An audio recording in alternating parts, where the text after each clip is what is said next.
OK, as promised, let's get to transfers. Marcus Rashford has been talking about his future, given the biggest hint yet about where he'd like to be playing next season. The man to tell us more is Mark McAdam. Good afternoon to you, Mark. You're going to talk us through all the latest in the transfer market. Let's start with Rashford, shall we? It was always going to be a big name that we're going to be following possibly all summer long. What is the latest? Yeah, he's obviously a huge superstar. You know, he's been in a huge part of the Premier League over the last few seasons. And obviously back in July 2023, he signed that bumper new 5-year deal to keep him at Old Trafford for a number of years. He was given a big wage packet of over £300,000 a week. He'd just come off the back of that fantastic campaign where he'd scored close to 30 goals in the season. And he looked like being the main man for Manchester United for many years to come. It's funny how things can change in football. Last season, he was sent out on loan for the second half of the campaign to Aston Villa, where he re-emerged as someone that could still do it at the very highest level. Couple of goals, 4 assists, some eye-catching performances in the Champions League and the Premier League.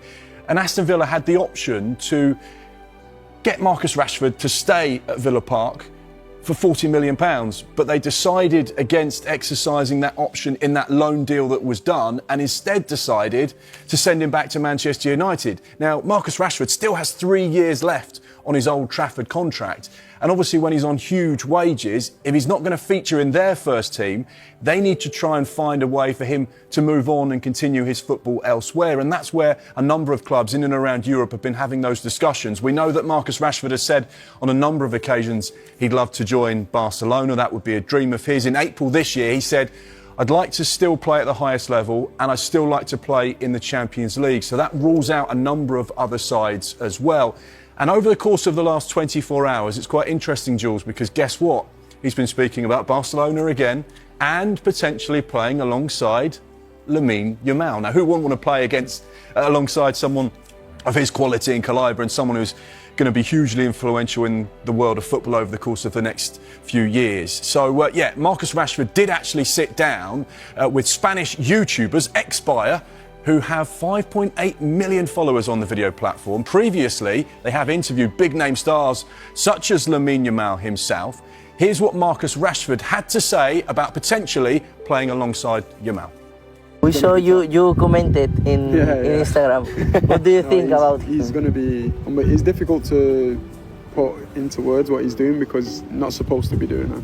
No. 16, 17. We were with Lamine and we asked to him, what do you think when you are on the pitch with this age? And he says that it's normal. He's just playing now. Yeah, he's normal. Yeah, but this alone is a skill. To have this mentality is a skill. Would you like to play with Lamine someday? Yeah, sure. Yeah. You know, I think everybody in the world wants to play with the best, you know, so yeah. Hopefully we'll see. Very interesting, wasn't it? Really interesting. He looked relaxed, he looked calm, he was nice and open there, speaking to those big Spanish YouTubers who have done a lot of interviews, Jules, with some of the big Barcelona stars, and they have millions of followers worldwide. So the fact that he's prepared to sit down and be so open and transparent with them. But we know that Deco is a fan of Marcus Rashford. But we also know that Barcelona are interested in Nico Williams, of course, and they also like Luis Diaz at Liverpool. So Marcus Rashford on a list of potentials for Barcelona, but he's not at the top of the list. We understand Nico Williams very much the front runner to head to Barcelona if they can get the finances right. And that is also a problem with Barcelona signing players. They have to be very creative and careful with what they do. And as we said on the transfer show on Friday, you know, you've got a situation where Marcus Rashford's price right now will be probably around 40 million, and you'll have to find, you know, close to £300,000 a week. In 6 weeks' time, in 10 weeks' time, if Marcus Rashford is still at Old Trafford, those numbers might change ever so slightly. So I'd imagine that deal potentially could be one that goes on into the window, maybe even into August, maybe even close to deadline day.